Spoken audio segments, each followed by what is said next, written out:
I am truly beginning to reach my absolute wit's end with this fight we keep having about household cleaning and chores. We live in my mom's basement. I have lived here for about 2 years since moving back in to go to school, and he has been here for 7 to 8 months. We have a bedroom and a sizable living room with couches, a large desk, and a small kitchenette. I used to mildly struggle with my ADHD and cleaning before we met, but I got my life together through therapy and am now a very clean person who really prefers my space to stay that way. My fiancé, on the other hand, has never lived alone, either with his parents or in a dorm-like situation, and he can't seem to figure out how to pick up after himself. He is constantly leaving his shoes in the middle of the living room floor, sometimes up to 3 pairs. He'll make himself food or buy it and leave the dishes or packaging just sitting on the desk. He will leave his clothes either next to the laundry basket or somewhere else that isn't the basket and leaves his towel on the floor after a shower. His spit and chew products sometimes stick to surfaces. You get my drift. The man doesn't clean up after himself.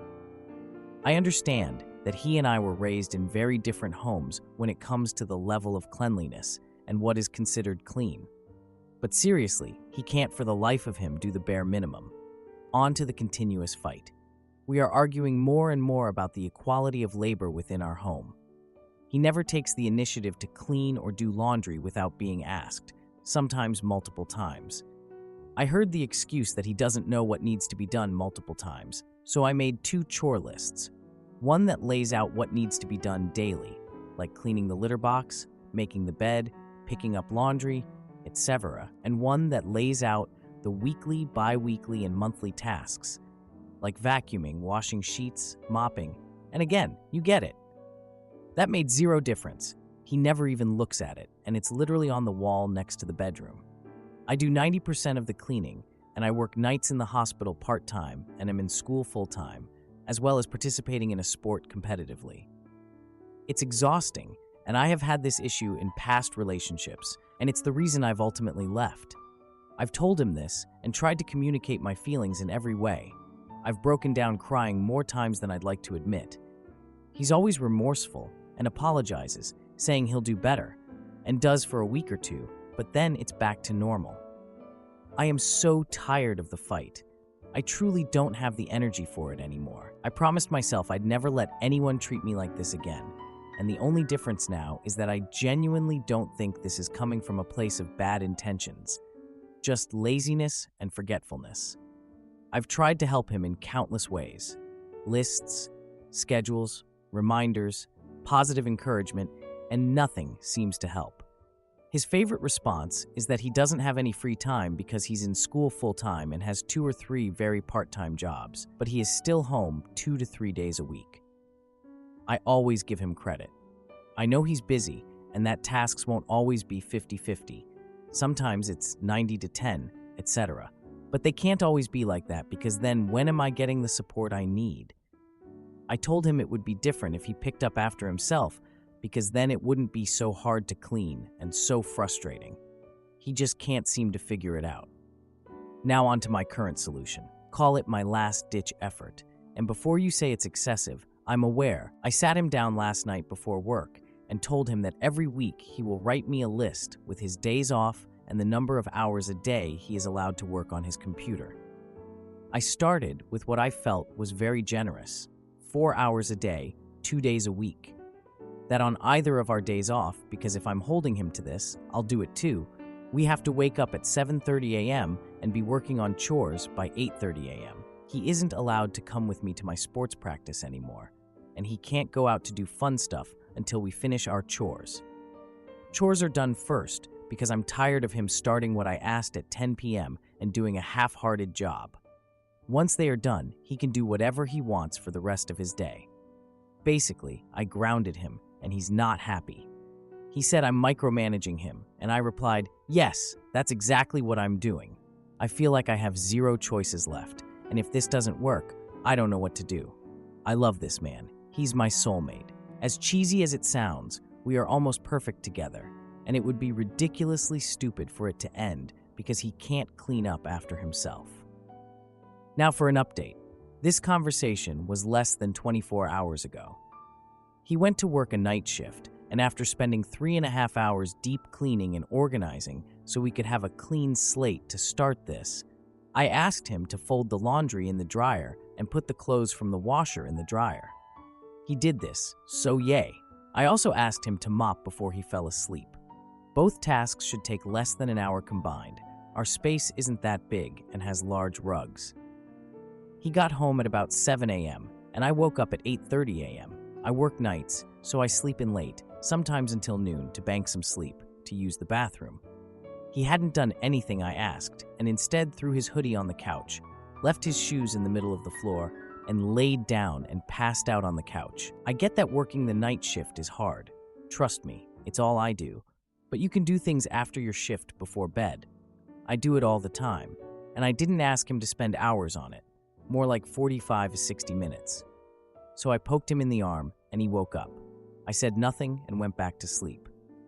When I woke up later, he was asleep next to me.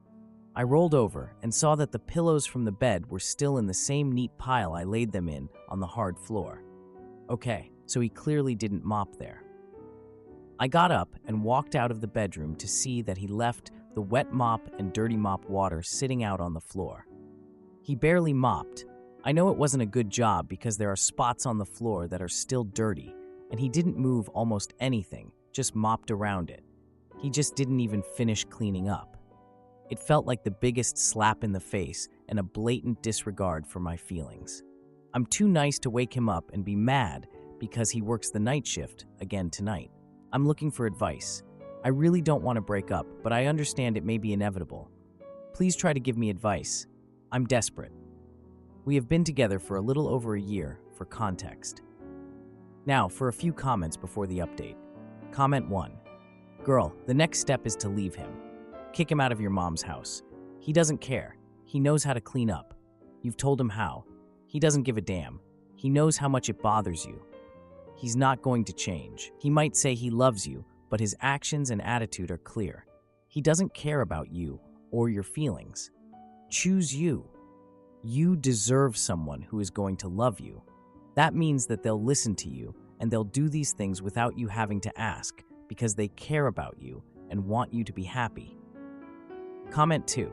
It sounds like you are helping raise your boyfriend and he still does not act like a functional adult. Stop mothering him. Treat him like an adult who must do basic survival and self-care tasks. At this point, I think your inner peace is more important than trying to change and baby a fully grown man. He is not going to change if the desire for change doesn't come from within, no matter how many lists you make, no matter how much you demand him to change. Now, for the update. 2 weeks after the last fight about chores, my fiancé planned this surprise birthday dinner for me at this nice local restaurant. I was totally not expecting it. He invited my family and a few close friends, which was his plan to make it a memorable occasion. The dinner went great, except for this one part. When my mom asked about wedding plans, I was like, we're still figuring things out. Then I noticed my fiancé seemed a little uneasy at the mention of wedding plans, which led to a few awkward moments during the meal. When they brought out the cake, my younger sister Kate jokingly mentioned how they should get started on wedding planning, making my fiancé visibly uncomfortable. After dinner, we returned to the basement, and the awkwardness from the dinner just lingered. The next morning, I walked into the kitchen and found it a mess again, with dirty dishes piled up everywhere. I cleaned the kitchen before heading to work and left a note for my fiancé, asking him to handle cleanup after breakfast. I came home later to find that he hadn't touched the dishes and the living room was cluttered with his stuff. I was feeling pretty frustrated and brought it up directly with him, but he just brushed it off, saying he would get to it later. I decided to go out with my sister for drinks that night to vent about the ongoing issues. During the outing, my sister suggested we both go to a yoga class to relieve stress and refocus. It sounded like a good idea, so the next day, I signed up for the class, hoping it would provide a distraction from everything. A few days later, we had another family dinner for my dad's birthday. During dinner, my dad brought up how proud he was of me and my fiancé for managing to live together. My fiancé laughed nervously, trying to lighten the mood, but I could tell he was uncomfortable with the topic. After the dinner, we got into a small argument about the pressure of family expectations. I understand where he's coming from, but it's just so frustrating.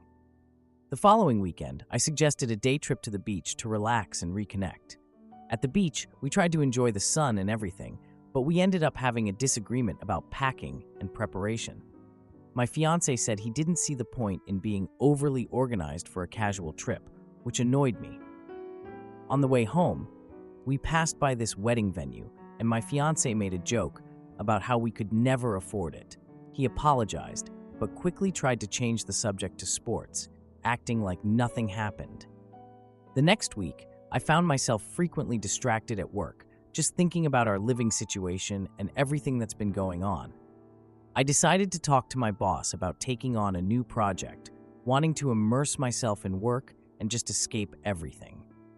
My boss agreed, and I started working late, hoping it would alleviate some of the tension at home. During one late night, I got a text from my fiancé asking about dinner plans, but I didn't respond until the next morning. When I got home that night, the apartment was still messy, and my fiancé mentioned he had been waiting for me to cook. We had this tense exchange about expectations, with him saying he felt neglected, which just made everything worse.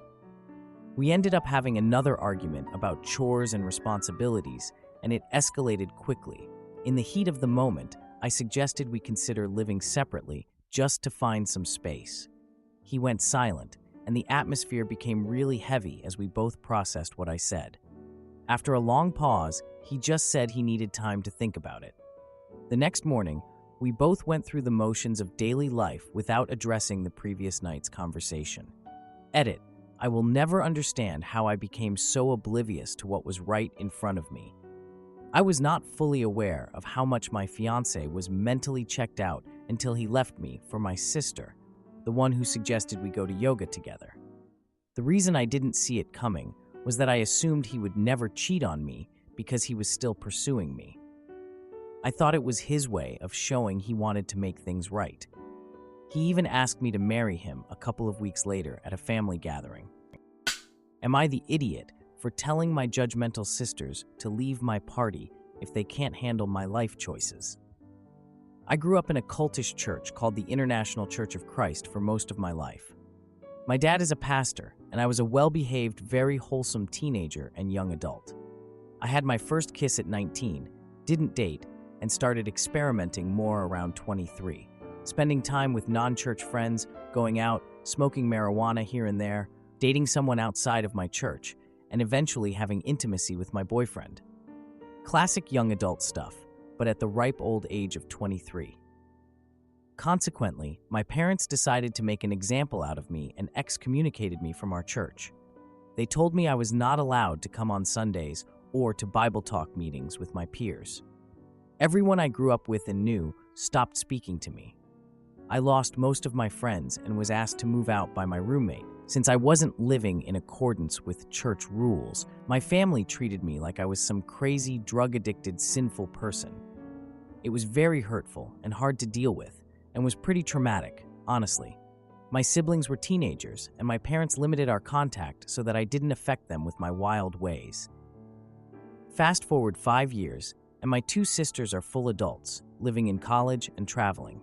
They have a balanced group of friends both in and outside of the church. I thought that we had a good relationship and that they were old enough to understand what happened and not blame me. About 8 months ago, we had a small disagreement, which led to a discussion.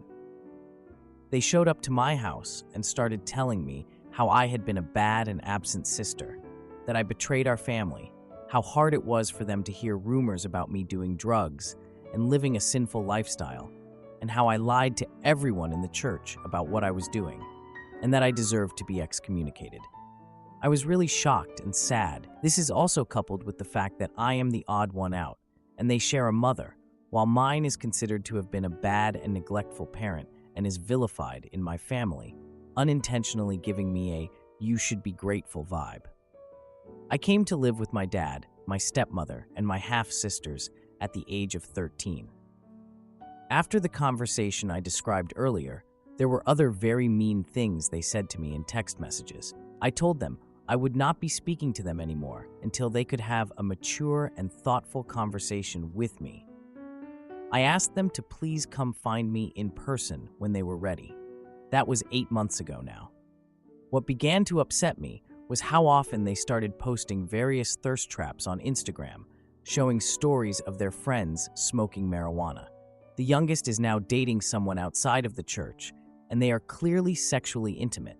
This is all very public on social media and very in my face. My parents, in contrast, are still very supportive of them, emotionally, financially, and my siblings are still welcome and are considered to be an active part of their church.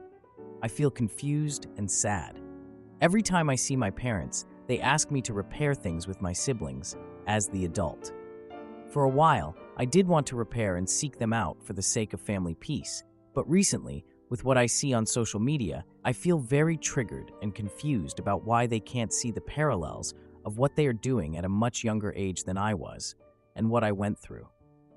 I don't understand why they blame me for being a bad sister for things they are actively engaging in now. To some level, I also envy their bond, and I wish for the unconditional love they seem to have for each other. They have my unconditional love because I was old enough to help raise and babysit them, particularly the youngest. I spent a lot of time playing with them and creating scavenger hunts, and was a very involved sibling when they were children. But it feels like they don't remember those early years and only know me as being absent while I was in college. I would like to reconnect with them, and I don't want to feel this deep anger towards them for just exploring life, but I feel very betrayed. I'm looking for advice on how to address this issue with my siblings or with my family as a whole to find some mutual understanding while keeping my head high and not making myself feel like I am begging for their acceptance. Too long, didn't read. My younger siblings still blame me for being a bad example to them while being even more wild than I was. How can I remain a loving sister to them while maintaining my boundaries? Now, for a few comments before the update. Comment 1. You can love them without being in their life. I would absolutely set that boundary here. Nothing good has come from you trying to explain your perspective and gain empathy. If they bring it up, redirect the conversation. If it can't be redirected, excuse yourself and do something you love instead. Your childhood was vastly different and difficult. When they are ready, and they may never be, they will understand that means different experiences and choices, and love you anyway. If you're religious, lean on scripture. I grew up in church, but have since found it hypocritical and often the very opposite of biblical teachings. 1 Corinthians 13 verse 13 states, "And now these three remain, faith, hope, and love. But the greatest of these is love." If that helps, I know it helped me through church bullies in my youth. No matter what anyone did to me or at me, I remembered that. It's not what happens to me, it's my reaction to it. And as hard as it was, I remained steadfast in being kind and putting love first. Comment 2. It sounds like you are the family scapegoat. All sins are heaped on your head so that they can feel pure, and your stepmother and father clearly have little affection for you. Your sisters see you as the tainted one, and as long as you are tainted, they feel clean. I would block their social media because it almost looks like they are using it to taunt you. I would let all 4 of them go. They will never care about you. You are the outsider, and they bond over criticizing and shunning you. Leave them all behind. I'm serious. They will always use you this way. Even if you make nice for a while, sooner or later they will decide they need a bad guy again. Now for the update. I'm sure you all remember my situation with my sisters.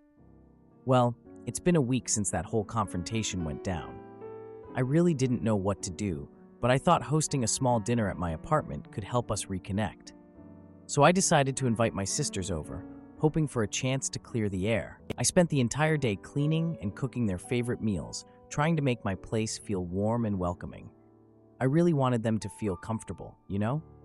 My younger sister, Kate, arrived first, and honestly, she looked surprised to see me so eager to host. Like, I get it, but come on. I joked about how I might burn the dinner, trying to lighten the mood a bit. Kate laughed, but then she quickly shifted the topic, asking why I wanted to see them. Kind of suspicious, no? My older sister, Olivia, arrived late, claiming she got stuck in traffic. Classic excuse. I could tell right away she seemed distant as we all sat down to eat. During dinner, I tried to talk about our childhood, sharing some funny stories, hoping to bridge the gap between us. But Olivia just abruptly changed the subject, bringing up my past again and how it affected the family. I mean, really? The conversation turned into an argument, with Olivia accusing me of abandoning my faith. Like, give it a rest. I stood up and walked to the kitchen to collect myself, and I could hear them whispering behind me. That hurt, honestly. I returned with dessert, trying to calm things down with something sweet. But they both refused dessert, stating they weren't interested in indulging with someone who gave up. I decided to change tactics and ask them about their lives, wanting to shift the focus a bit. Kate shared stories about her new job, and Olivia mentioned her recent trip to the beach. It was nice to hear about their lives, even if it felt like a struggle to get there. Later that night, though, I overheard them talking in the hallway about me, doubting my choices. That stung a bit. The next day, I booked a spontaneous trip to a nearby city. I figured it would be a good way to clear my head, and I wanted to document my adventures. I posted photos of the trip on social media, showcasing my experiences. Olivia commented on my post, trying to downplay my happiness, saying it looked fake. Like, wow, thanks for the support. I decided to throw a party at my place, inviting friends who accepted me for who I am. The day of the party, I spent hours preparing, feeling excited about sharing my life with people who get me. My sisters arrived unannounced, looking disheveled and surprised by the crowd in my apartment. They stood awkwardly at the entrance, clearly out of place among my friends. I greeted them warmly, offering them drinks, but they declined, just standing there stiffly. As the night went on, I noticed them whispering to each other and casting glances my way. Eventually, they approached me, asking why I was surrounding myself with bad influences. I calmly told them these were my friends, the ones who supported me unconditionally, the ones who don't judge me for living my life. Olivia snapped at me, accusing me of bringing shame to the family, raising her voice in front of everyone. I felt the room go silent, and I just calmly suggested they leave if they couldn't handle it. They exchanged looks, and after a really awkward moment, they walked out, leaving my door open. It was so uncomfortable. The next day, I received messages from my sisters expressing their anger. I decided to respond with a simple message, stating I wouldn't engage in their negativity anymore. Like, I have my limits, you know? The following week, I received an unexpected invitation from my parents for a family dinner. I wasn't sure about it, but I went. At the dinner, my parents asked about my life, and I shared my experiences openly. I noticed my sisters watching closely, trying to gauge my demeanor. It felt so weird, honestly. Everything just feels so awkward between us. Edit, I received several messages from my parents after the dinner, expressing disappointment in my life choices. My sisters also texted, accusing me of trying to turn our parents against them. Am I the idiot for confronting my boyfriend about his reluctance to propose and suggesting a break? So, I, 30-year-old female, and my boyfriend, 31-year-old male, will be together for 4 years this November. And honestly, there are a few reasons for breaking up, but the two main ones are: 1, we are having issues in the bedroom. Since the beginning of the relationship, he has had a very low intimacy drive and barely initiated, which in turn made me also stop initiating and touching him. I won't dwell much on this topic since we have started going to an intimacy therapist, so I really hope that will help us. 2, the second major reason that has been bothering me lately is that since the very start of our relationship, my boyfriend and I just knew that we are endgame. Our personalities, hobbies, and lifestyle are just so aligned, and I really couldn't think of a better fit for me than him. But 4 years have passed, and he knows that I want to get married. I have set a deadline, which has passed already, but still nothing. At first, it was until I got my bachelor's degree. Then it was because we still haven't moved in together.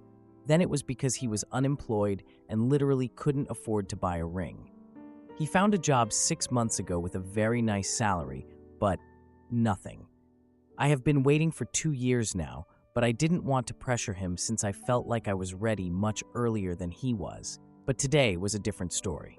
A couple in our friends group announced they got engaged, and of course, I congratulated them. I love them so much and am truly happy for them.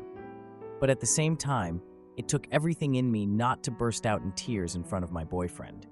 He thought I would be mad because that couple has been together for 2 years, shorter than us, but as he said, beat us to it. I'm not mad, I'm devastated. I want to cry myself to sleep. And oh, the funniest part?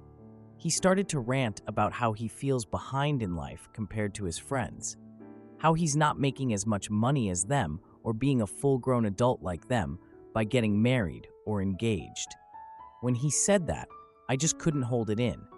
I told him that I am in no emotional state right now to listen to him or give him any comforting words, and he just looked at me like I kicked him in the face or abandoned him completely. On one hand, he really is the best partner I could ever wish for. I missed a lot of good things about him, so don't be harsh, please. But on the other hand, how much longer should I wait? Now, for a few comments before the update. Comment 1. I think he's not comfortable proposing until he feels he is in a more settled and happy place financially and professionally, which I think is really valid. I believe today there was an opportunity to start sharing his feelings about that. I think you should try to create the space for him to speak about those feelings and see where it goes, as it may explain a lot. I think he loves you and wants to be with you, but is having some major self-esteem issues. It could be that your role as the person who loves him more than anyone else in the world needs to validate his feelings and help him grow into the best person he can be. I know I've made a huge assumption, but I'm suggesting it's just a maybe. Comment 2. If you think he is your person, even after not being compatible in the bedroom and possibly at very different levels professionally and emotionally, what difference does it make if it happens tomorrow or in a year? Do you want to be with him, no matter what? Or do you want to fulfill your idea of marriage? I apologize if I'm not expressing myself correctly, but I am curious if you are feeling the societal pressure to get married. It's the next step, and your friends are already doing it. Or if you have seriously considered what it will be like to be with him after the wedding party and the honeymoon are over, and you still have the issues you listed before. Now, for the update. 2 days later, Mark and I drove to a wedding together. It was for a close college friend of mine who had just gotten engaged a few months ago. I was really excited to celebrate with her because she deserved all the happiness. The wedding was beautiful, and the reception was full of love and commitment. I watched as family and friends danced, laughed, and celebrated. It was the kind of environment that made you want to hug everyone and be a part of their joy. But then there was Mark. He just seemed so distant, like he wasn't really there with me. Instead of enjoying the night, he spent most of the time on his phone. I noticed he got multiple messages, but he never shared anything with me. It felt like he was living in a different world, and I was just a spectator in his life. A few hours into the reception, I overheard 2 friends talking about how happy they were to be settling down. It hit me hard, and I needed to talk to Mark about it. I went up to him and suggested that we take a dance break to reconnect. He agreed, but I could tell his mind was somewhere else. He kept checking his phone while we were dancing, and it just made me feel so ignored. I decided to step away to grab a drink and clear my head. At the bar, I bumped into another friend, Sarah. She seemed so excited about her upcoming engagement. I couldn't help but feel a mix of happiness for her and sadness for myself.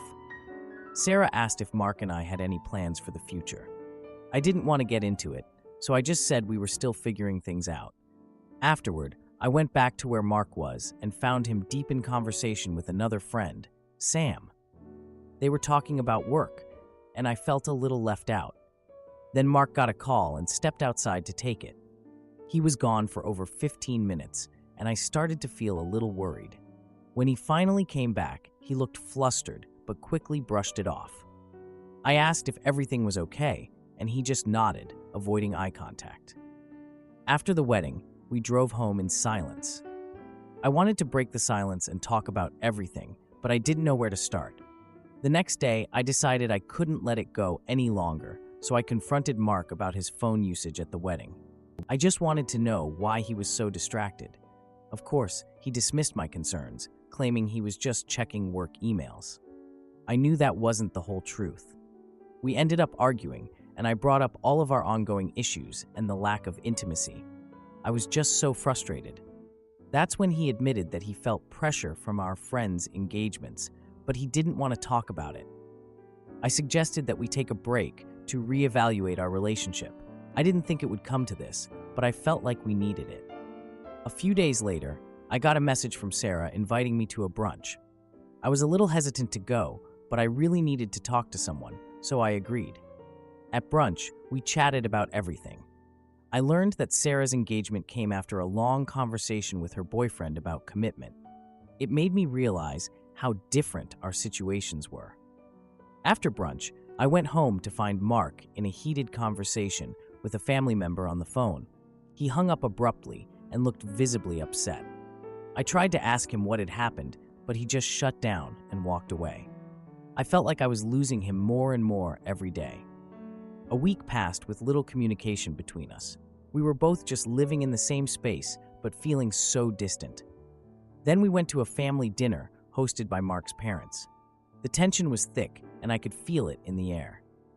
During dinner, Mark's mom brought up marriage and kids. Her timing was so bad, and I could tell Mark was uncomfortable. His response was evasive, and I felt embarrassed when his family started to question us. I wanted to crawl under the table and disappear. After dinner, Mark and I had a private confrontation outside. He admitted he had been feeling overwhelmed, and we ended up having a long conversation.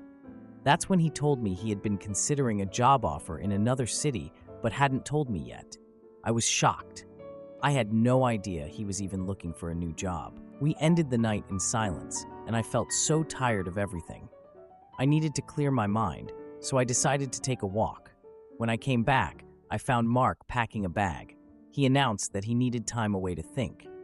I was speechless. I felt like my world was falling apart. He had never taken time away like this before, and I didn't know what it meant for us. Edit. I know a lot of people are concerned about the lack of intimacy in our relationship. We have been seeing a therapist for a few months, but we have not seen any progress yet. Mark assured me that it wasn't a deal breaker for him, but I sometimes wonder if he is being completely honest. If you liked this video, you'll probably like these too. Also, while you're here, please consider subscribing. It's your support that keeps this channel alive and allows me to make better and longer videos. Have a great day.